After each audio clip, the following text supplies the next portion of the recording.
तो इस पार्ट में हम क्लासिफिकेशन मॉडल बिल्ड करेंगे प्रोडक्ट्स को डिस्टिंग्विश करने के लिए। तो मैं सबसे पहले एक्स ले लेता हूँ जिसमें मैं स्टोर कर लेता हूँ df डॉट इंग्रेडिएंट्स, और y में मैं स्टोर कर लेता हूँ df डॉट कैटेगरी।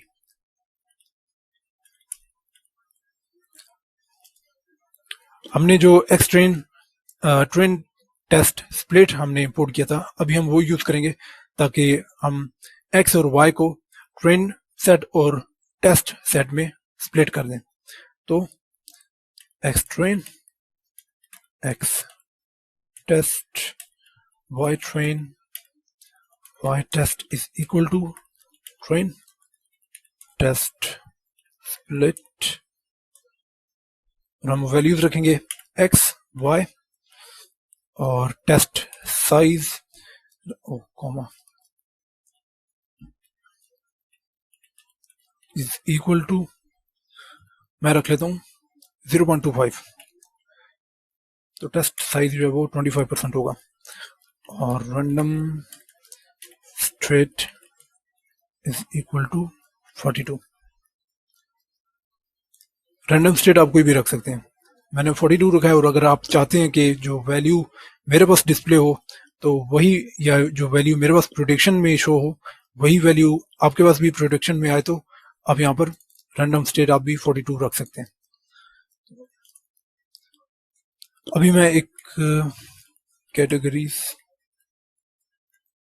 मैं एक लिस्ट बनाता हूँ जिसमें मैं जो हमारे पास कैटेगरी में वैल्यूज थी वो लिख लेता हूँ, और बाद में जब हमने डिस्प्ले करना होगा क्लासिफिकेशन रिपोर्ट को तो उसमें हमारे पास हर एक जो कैटेगरी में वैल्यू थी उसके मुताबिक हमारे पास precision, recall, F1 score, support वगैरह हमारे पास ये डिस्प्ले हो जाएंगे।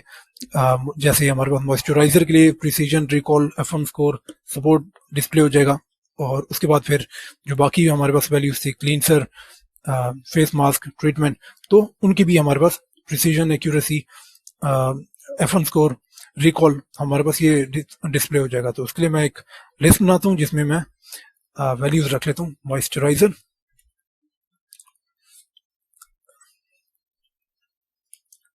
क्लींसर, फेस मास्क,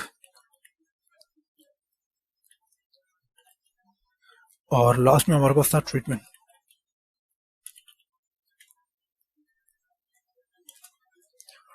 तो अब हम सबसे पहले बिल्ड करते हैं नाइव बेस को, नाइव बेस क्लासिफायर को। तो NV इक्वल टू, हम पाइपलाइन यूज करेंगे, पाइपलाइन, और पाइपलाइन में हमने लिस्ट जिसमें हम टपल्स रखेंगे। तो सबसे पहले है वट काउंट वेक्टराइजर,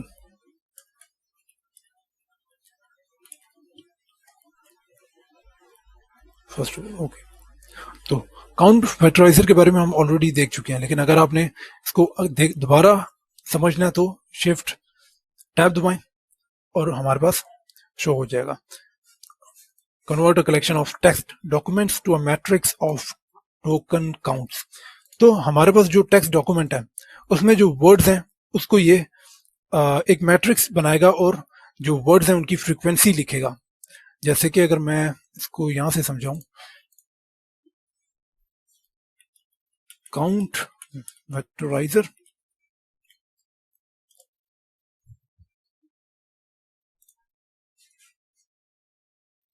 तो हमारे पास कुछ यू मैट्रिक्स बन जाएगी, जो वर्ड्स हैं उसकी मैट्रिक्स हमारे पास बन जाएगी कि रेड का 1 1, जैसे रेड आएगा तो 1 आ जाएगा, येलो होगा तो येलो वाले कॉलम में 1 आ जाएगा, एंड सो ऑन। तो ओवरऑल हमारे पास एक मैट्रिक्स बन जाएगी काउंट वेक्टराइजर के लिए, काउंट वेक्टराइजर से। तो अब हम नेक्स्ट हम कर लेते हैं TF IDF,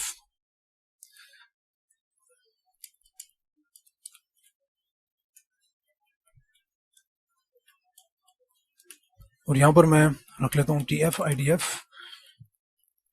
ट्रांसफॉर्मर।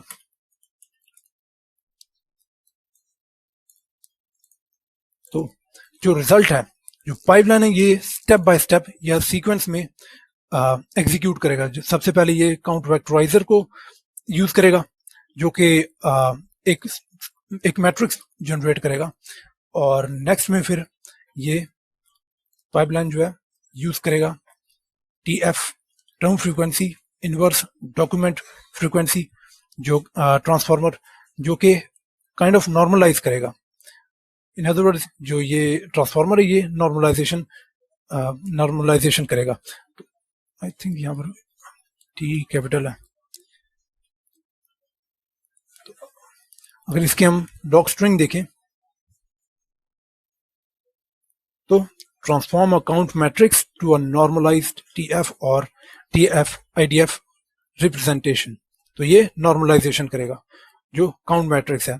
तो जो यहाँ से हमारे पास काउंट वेक्टराइजर यूज करने के बाद जो हमारे पास रिजल्ट होगा, जो आउटपुट होगा, वो एज इनपुट प्रोवाइड होगा TF IDF ट्रांसफार्मर को, और ये फिर ट्रांसफार्मर नॉर्मलाइजेशन करेगा, और उसके बाद जो हम क्लासिफायर यूज करेंगे उसको एज इनपुट प्रोवाइड कर देगा।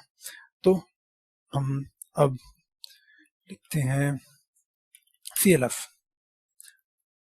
क्लासिफायर।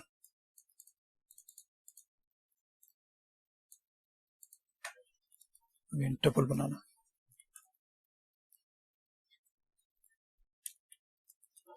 और जो नाइव बेस के लिए हमने जो इंपोर्ट किया था वो था मल्टीनोमियल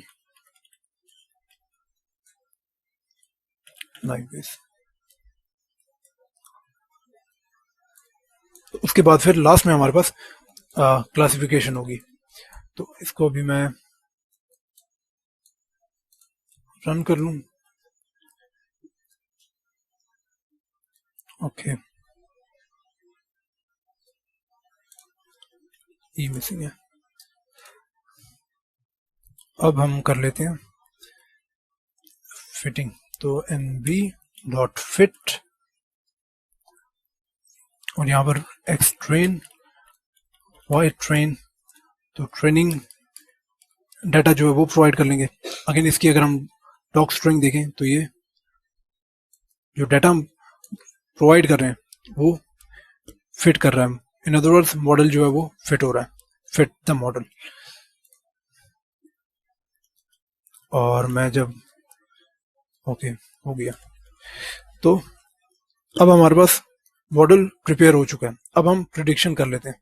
तो उसके लिए y thread is equal to nb.predict x test।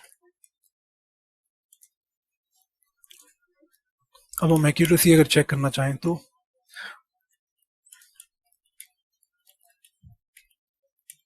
Accuracy